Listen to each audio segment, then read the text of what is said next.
Our next hike was a boardwalk in lowlands. We decided to come off the beaten track and go in search of birds and other wildlife in the mangrove. I'm sure the birds got a message that we were coming and decided not to show. Or probably they were just camera shy. What we found was just one blue heron at home amongst a most amazing entwined set of surface roots, or one could describe them as airbound roots.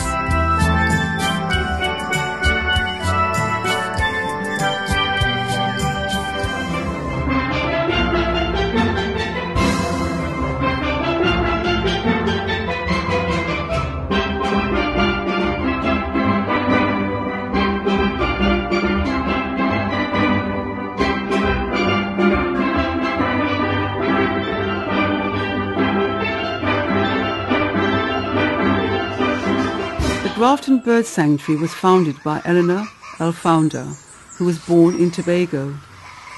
In the immediate aftermath of Hurricane Flora in 1963, Eleanor quickly realized that the birds and other wildlife were starving due to all the fruits, berries and other food that had been stripped by the hurricane's ferocious winds. Eleanor started to feed the birds twice daily at 8 a.m. and 4 p.m. The feeding of the birds twice daily is now done by James Sampson. The birds know when it's feeding time. They are usually perched on nearby trees waiting for him.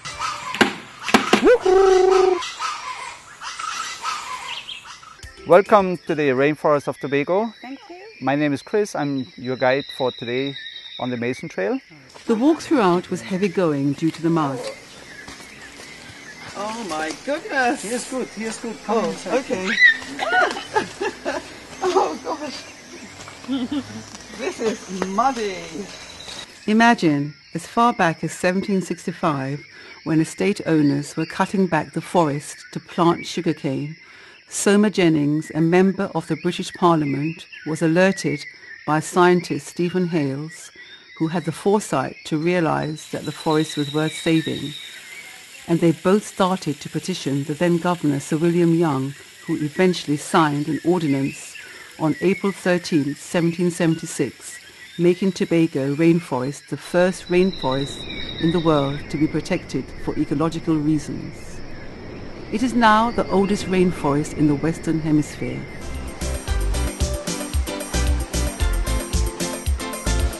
Here we are.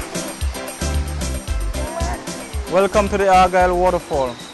Now this is all you could see from this point, but if you hike to the top of this, the more you walk, the more waterfalls you see higher. Recently, this is where Kofi Annan spent his holidays, just a little over 2 years now, with his entire family. Prior to that, we had Queen Beatrix spent 3 weeks in that cottage you see over there. And if you look at the top of the hill there, that cottage, we call it the honeymoon cottage. There's where the Princess Margaret spent her honeymoon, the first one. It's called a white-tailed nightjar. It sleeps in the day and it's very active at night. So what we are looking at here is the bird sleeping. So it sleeps during the day, as you say? It's the same sort of family as an owl? It's in the same family because all of them are nocturnal birds. Yeah. I see two beautiful nesting birds there. What are their names? Well, you remember before I told you about the extinction of the bird of paradise? Yeah. And because of that, another bird becomes a major attraction. Right. This is the one I was speaking about. It's the red-billed tropic bird. It is quite evident that Tobago has had a turbulent past.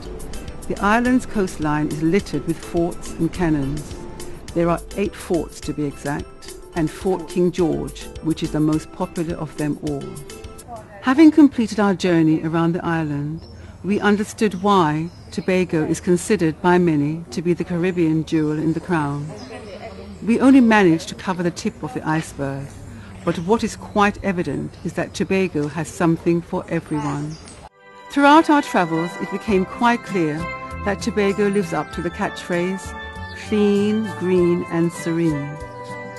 But what was most memorable is that Tobagonians are a warm and embracing people who are always willing to outstretch both hands to you. Sweet Tobago Island, yeah, is where I long to be. Take me to that beauteous island, south of the Caribbean. In Tobago Island is where I long to go. There is only sun shining. You won't find any snow.